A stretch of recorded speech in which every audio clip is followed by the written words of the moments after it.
नमस्कार. साप्ताहिक महाराष्ट्र या कार्यक्रमात मी श्वेता सोपारकर आपलं स्वागत करते.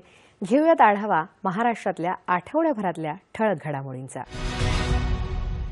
शासनाच्या उद्योगस्नेही धोरणामुळे राज्यात गुंतवणुकीचा ओघ वाढतो आहे. मुख्यमंत्र्यांच्या उपस्थितीत श्याम पोलाद उद्योग आणि JW उद्योग समूहानं नुकतेच केलेले सामंजस्य करार म्हणजे राज्याच्या नव्या उद्योग पर्वातले महत्त्वाचे टप्पेच म्हणावे लागतील. पाहूयात याविषयीचा हा वृत्तांत.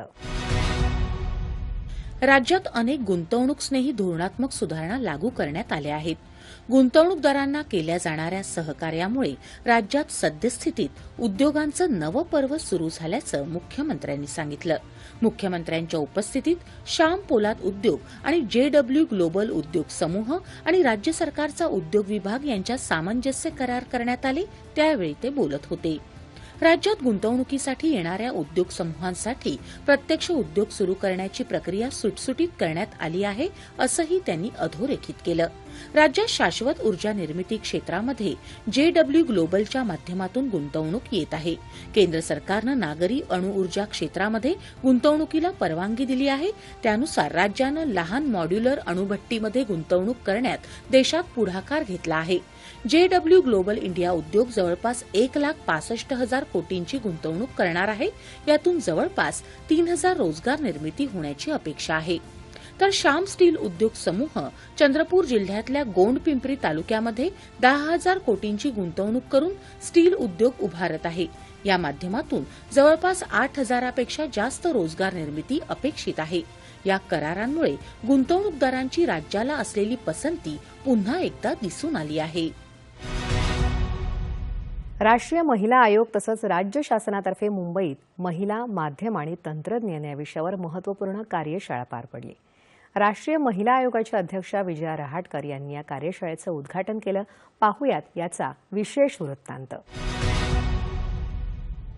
माध्यमं ही केवळ माहिती देण्याचं साधन नसून समाजाची विचारसरणी घडवणारी प्रभावी शक्ती आहेत. त्यामुळे महिलांशी संबंधित विषय हाताळताना विशेष संवेदनशीलता, जबाबदारी आणि अचूकता आवश्यक आहे, असं राष्ट्रीय महिला आयोगाच्या अध्यक्ष विजया रहाटकर यांनी सांगितलं. डिजिटल युगात बातमी लवकर देणं महत्त्वाचं असलं तरी तिची विश्वासार्हता त्याहून अधिक महत्त्वाची आहे, असं त्या म्हणाल्या. फेक न्यूज आणि दिशाभूल रोखण्यासाठी तथ्य पडताळणीला प्राधान्य देणं आवश्यक असल्याचं त्यांनी स्पष्ट केलं. कृत्रिम बुद्धिमत्ता तंत्रज्ञानामुळे पत्रकारिता क्षेत्रात झालेले आमूलाग्र बदल माहिती आणि जनसंपर्क विभागाचे प्रधान सचिव तसंच महासंचालक ब्रिजेश सिंह यांनी एका सत्रात अधोरेखित केले. या बदलांकडे संधी म्हणून पाहत महिला पत्रकारांनी अधिक तंत्रस्नेही व्हावं. या तंत्रज्ञानाच्या आधारे महिला पत्रकार पत्रकारितेच्या माध्यमातून सकारात्मक परिवर्तन घडवून आणू शकतील, असा विश्वासही त्यांनी व्यक्त केला. आणि आता घेऊया धावता आढावा राज्यातल्या आणखी काही ठळक घडामोडींचा. राज्यात राबवल्या जाणाऱ्या आरोग्यविषयक विविध योजनांचं एकत्रीकरण केलं जाणार असून यासाठी प्रथमच राज्यात वॉर रूम स्थापन केली जाणार आहे, असं मुख्यमंत्र्यांनी सांगितलं. ते मुख्यमंत्री वैद्यकीय सहायता निधीच्या ऑनलाईन प्रणालीच्या लोकार्पण प्रसंगी बोलत होते. अतिउष्णतेच्या संकटावर उपाययोजना करण्यासाठी तसंच उष्णता प्रतिसादक्षम आणि शाश्वत शीतकरणासाठी समर्पित विशेष केंद्राचा शुभारंभ नुकताच करण्यात आला. हे केंद्र भविष्यात राज्य आपत्ती व्यवस्थापन संस्थेचा भाग म्हणून कार्यरत होणार असल्याचं मुख्यमंत्र्यांनी सांगितलं.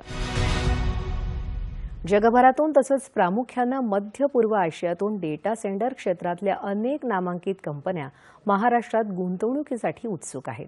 या पार्श्वभूमीवर करार झाल्यानंतर संबंधित कंपन्यांना त्वरित जागा उपलब्ध करून देण्याचे निर्देश मुख्यमंत्र्यांनी दिले.